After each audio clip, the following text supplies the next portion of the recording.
በባለፈው ክፍል ከደቂቃዎች ጉዞ በኋላ ደረስን። ወረደና በሩን ከፍቶ ውረጅ አለኝ። ቦታውን አላውቀውም ብለን ነበር ያቆምነው። ሃይ ስኩል ልብ አንጠልጣይና እውነተኛ ታሪክ ጸሐፊ ፊደል ክፍል 23። ቦታውን አላውቀውም፣ የት እንዳለን እዚህ ምን እንደምናደርግ እንኳን አላውቅም። የቢኪ አባት ስለሆነ ብቻ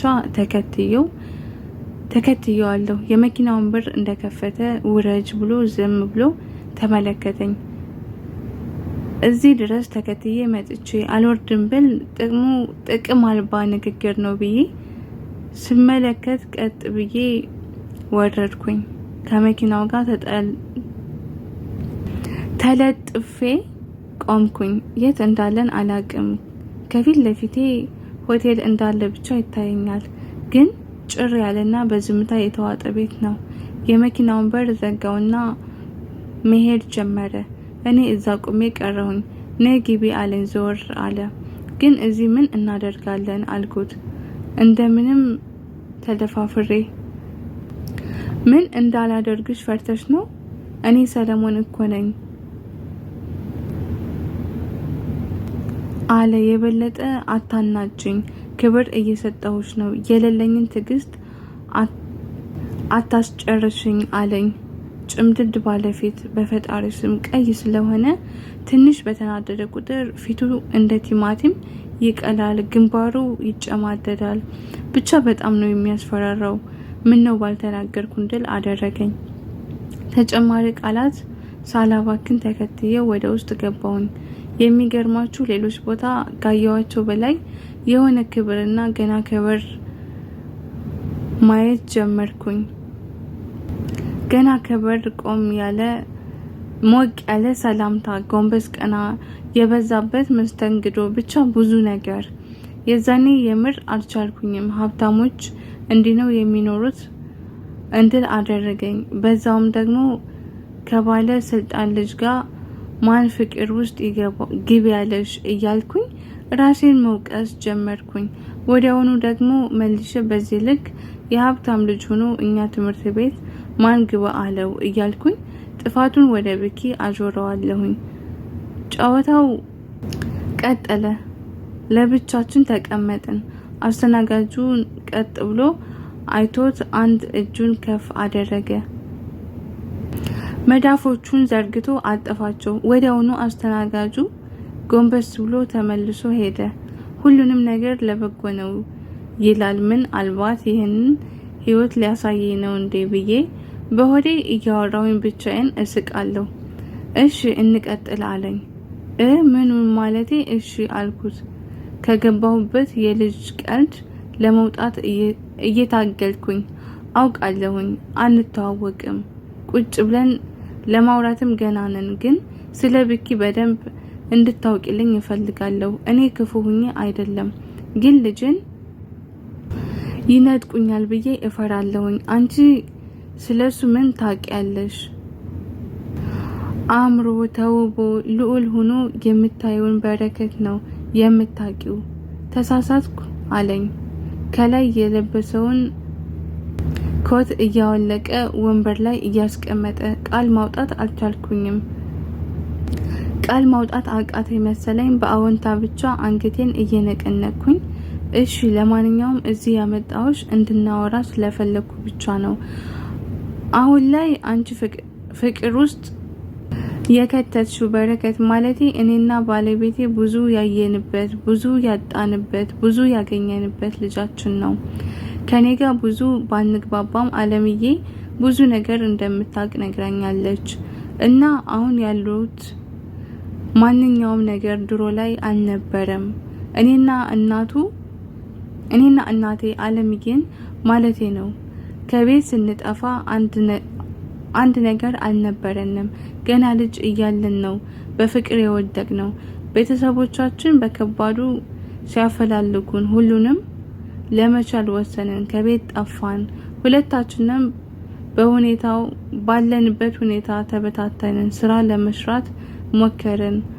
እናቴ አሁን እንደምታየት አልነበረችም። ተሞላቃ ያደገች የሀብታም ልጅ ትመስላለች እንጂ ብዙ የተፈተነች ሴት ናትኝ። በሰዓቱ እኔ ስራ ሳጣ እሷ እየሰራች በምታመጣው ብር ለመጀመሪያ ጊዜ ተከራየን። ከሻ አንጥፈን ለመተኛት እንድበቃ አረገችኝ። በሰዓቱ በትምህርቴ በጣም ጎበዝ ተማሪ ነበርኩኝ። የመማር እድልን ስላገኘው ቀርቼ ነበር። ነገር ግን ሰው ቤት እየሰራች ትምህርቴን እንድጨርስ አረገችኝ። በጣም በትልቅ ነጥብ አለፍኩኝ። በታማኝነት ባታምኝም ዩኒቨርሲቲ ገብቼ ትምህርት ጨርሼ እስክወጣ ድረስ በጽናት ብር እያጠራቀመች ጠብቃኝ። ያ ነገር ለኔ ብርታት ሆነኝ። በተማርኩበት ስራ እስካገኝ ድረስ ከጎን ለጎን መስራት ጀመርኩኝ። አንድ ላይ ሆነን እየኖርን ልጅ መውለድ ተሳኖን ነበር። እኔ ደግሞ በጣም ወንድ ልጅ እመኝ ስለነበር ቅዱስ ሚካኤል ደጅ ሂጄ ወንድ ልጅ እንዲሰጠኝና ካሳካልኝ ብዬ መሳል የሌለብኝን ስለት ተሳልኩኝ። ፈጣሪ ይመስገን። በዛው ወር አረገዘችና በመጀመሪያ ወንድ ልጅ ሰጠኝ። የሱ መወለድ ያች ጠባብ ቤታችን ስለሞላልን በረከት ብዬ ስም አወጣሁለትኝ። ከተወለደ 4 አመት አካባቢ ማታ በሰላም ተቃቅፈን ተኝተን ሌሊት ላይ ድንገት ትንፋሽ ተቆራረጠ። ሁኔታው ትዝ ብሎት መሰለኝ እንባው ወረደ፣ መውረድም ጀመረ። ለምን እንደሆነ አላቅም። ወንድ ልጅ ሲያለቅስ ማየት በጣም ከባድ ነው።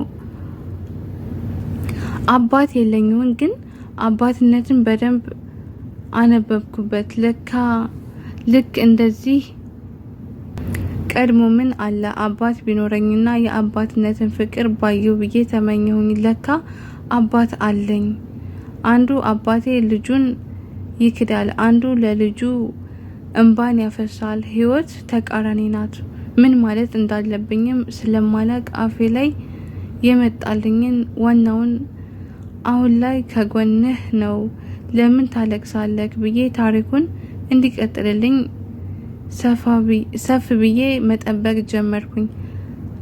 ለመረጋጋት አየር እየሳበ እያለ እናቴ ደጋግማ ደወለች። አሁንም ከጎኔ አውጥቼ ከጎን ነክቼ ዝም ልለው ስል የእናቴ መሆኑን አየና አንሹ እኔም ለመቀጠል ልዘጋጃለኝ። ፈገግ ብሎ ውጭ እንደሆነን ካወቀች ጥያቄ ታበዛለች ብዬ ለመዋሸት ድምፄን ቀንሽ አድርጌ ሄሎ እማ ስላት ዝም አለችኝ። ሄሎ እማ ስላት የሚያለቅስ ድምጽ ሰማሁኝ። ከደቂቃዎች በፊት ድምፄን መቀነሴን እረስቸው በድንጋጤ ከተቀመጥኩበት ብድግ ብዬ እማ ሄሎ አልኳት በጩኸት።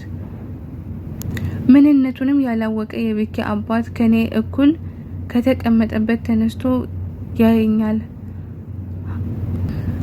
ሃሃ የሚያለቅስ የወንድ ድምጽ የአባቴ ድምጽ ነበር። እናቴ እያለቀሰች እሱ እያለቀሰ ነገሮቹን አሰብኩና እየሮጥኩኝ ከሆቴሉ ወጣው። እሱ ደግሞ ምንድነው ምን ተፈጠረ እያለ ይከተለኛል። እናቴ ችግር ውስጥ ናት አልኩት እየተርበተበትኩኝ። እሺ መኪና ውስጥ ግቢ እንሄዳለን ፍጠኝ ብሎ ወደ መኪናው ስንገባ ድጋሜ በእናቴ ስልክ ተደወለ ይላል። ታዲያስ ቤተሰብ በቀጣይ ፓርት እንቀጥላለን። ሀሳብ አስተያየት ካላችሁ ኮሜንት ላይ አስቀምጡልኝ። ባይ ቤተሰብ።